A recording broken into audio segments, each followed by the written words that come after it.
So for paper one, question three, structural features, the first question looks at the whole of the story. In paper one, the best way to think about your structural features, of course, is to learn your terminology and to revise them and practice them. Practice finding them in stories.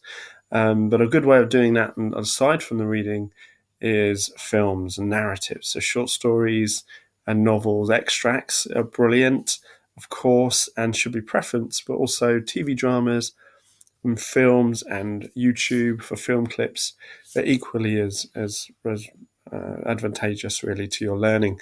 So if we look at a film clip here, what we have is the beginning of Batman's The Dark Knight, and we have a bank robbery taking place. So let's have a look at a few of the structural features that we may look at here.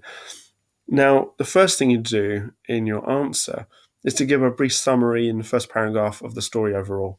That shows that you can show evidence of condensing the story down and summarizing it, which is a really good skill to have. And then you can start doing your point, evidence, explain paragraphs where you look at those terminologies in a bit more detail.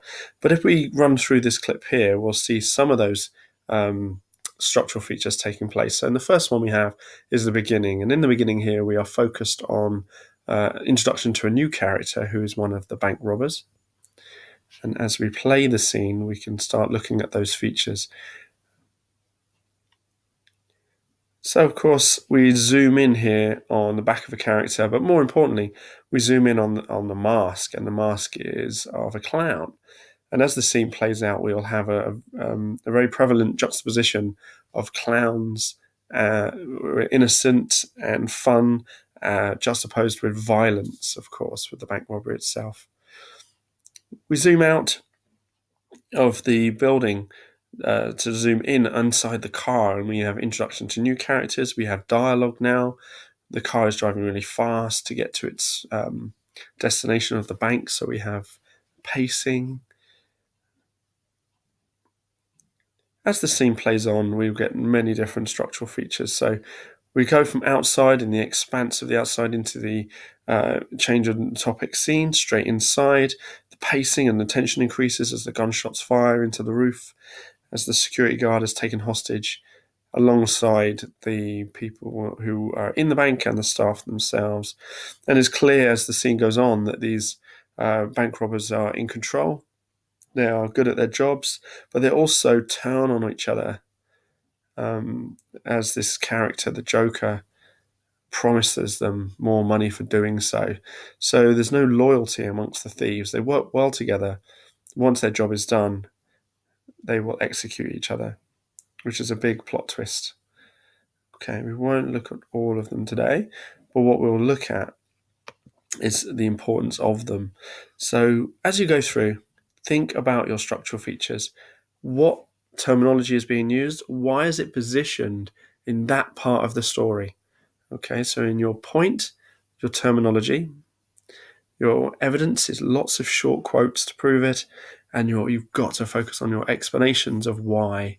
Why is that structural feature being used where it is? So if it's the beginning, why is the story focused at that part? At the beginning, you may have juxtaposition, foreshadowing, flashback, tension, pace, mood, for foreshadowing, for instance, for clues that are going to happen later, and there's plenty of them in all of these clips that you see. Why are they happening? Don't just describe the story, explain the structural features and why the writer has chosen to use them. And to make sure that you get to that level 4 where you're detailed and perceptive in your answer, what is the moral of the story?